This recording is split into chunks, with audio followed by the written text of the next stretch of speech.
किसी भी बालक या बालिका के लिए न सिर्फ वर्तमान बल्कि उसके पूरे जीवन चक्र को प्रभावित कर देता है। यह किसी बालिका के जीवन को विकास, सुरक्षा और सहभागिता के अधिकारों को पूरी तरह से वंचित कर देता है। उपरोक्त विचार बाल विवाह प्रभावितों की आप बीती कार्यक्रम में विभिन्न पैनलिस्ट ने अपने व्यक्तियों से कहा।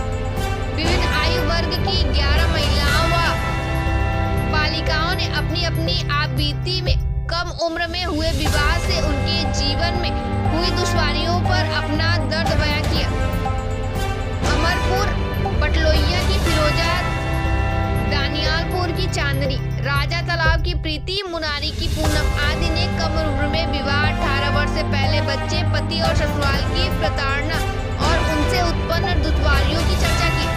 वहीं पुलकोहना की रिया, चंदा चौराहे की मनसा, हरिश्चंद्र घाट की दामिनी आदि ने भी कम उम्र में हुए विवाह, पति के नशे की आदत, घरेलू कलह, लड़के की चाह में लगातार लड़कियों के पैदा होने और उसके कारण ससुराल से निकाल दिए जाने के कारण मायके में भी हो रही उत्पीड़न को बयां करते हुए सरकार से मदद की लगाई गुहार।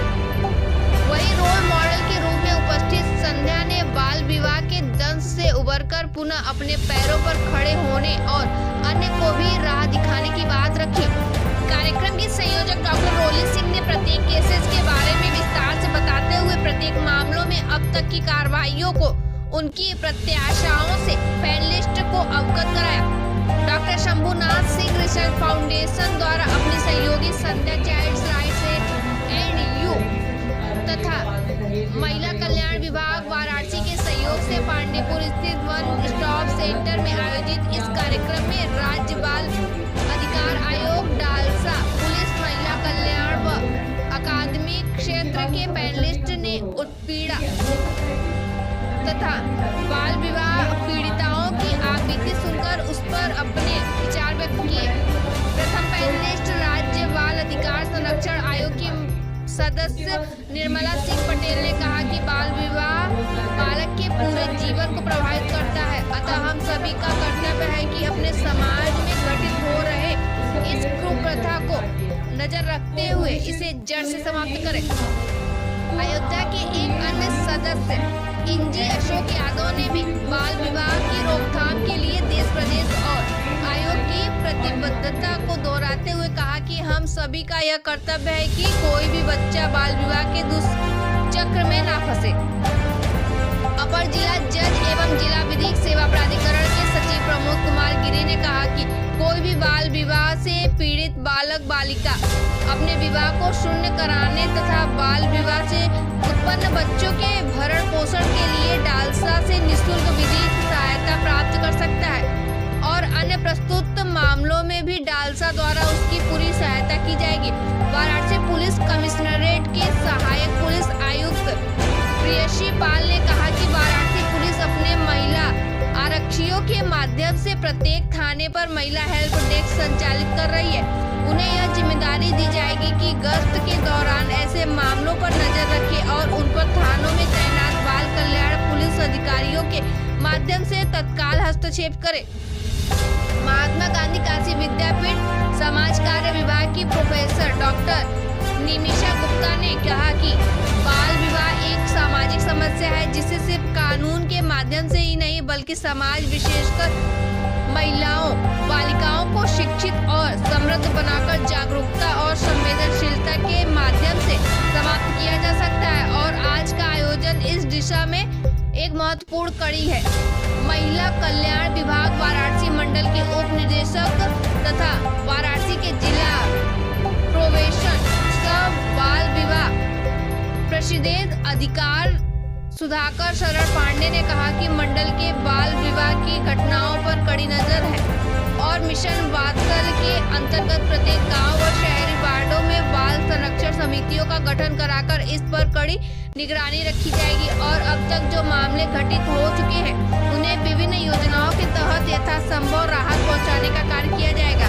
कार्यक्रम में पुराना पुल, दानियालपुर, पैगंबरपुर, रुपनपुर, अमरपुर, मीडिया आदि क्षेत्रों की बाल विवाह पीड़ित महिलाओं के अलावा सैकड़ों की संख्या में महिलाओं व पुरुष ने प्रतिभाग किया। कार्यक्रम में बाल कल्याण समिति डॉक्टर डॉक्टर प्रीति वर्मा, किशोर न्याय बोर्ड के प्रबंधक नाथ शुक्ला, महिला कल्याण अधिकारी अंकिता श्रीवास्तव, जिला समन्वयक प्रियंका राय, रेखा श्रीवास्तव, वन स्टाफ सेंटर की मैनेजर रश्मि दुबे, काउंसलर खुशबू सिंह सहित संस्था की दीक्षा, दीपिका, श्वेता, प्रीति, धीरज, अनिल, प्रमोद, संध्या, चंद्रवली, सरिता, प्रीति, शकुंतला, काजल, श्रेया आदि लोग उपस्थित रहे। प्रारंभ में अतिथियों का स्वागत व धन्यवाद संस्था के महासचिव राजीव कुमार सिंह ने किया।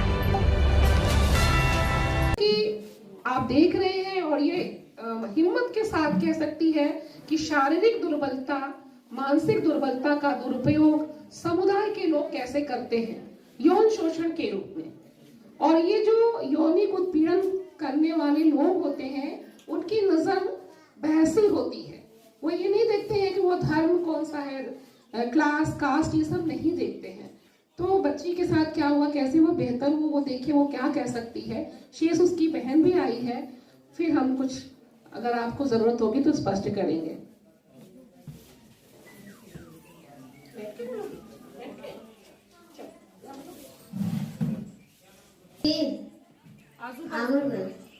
अच्छा, खाना कौन सा है? कुछ और कहना चाहोगे बेटा? हाँ। बताओ। लड़का बबलों में मरता दिखाए दूसरे के भज मारेगी। पुलिस के पास गए थे आप? नहीं।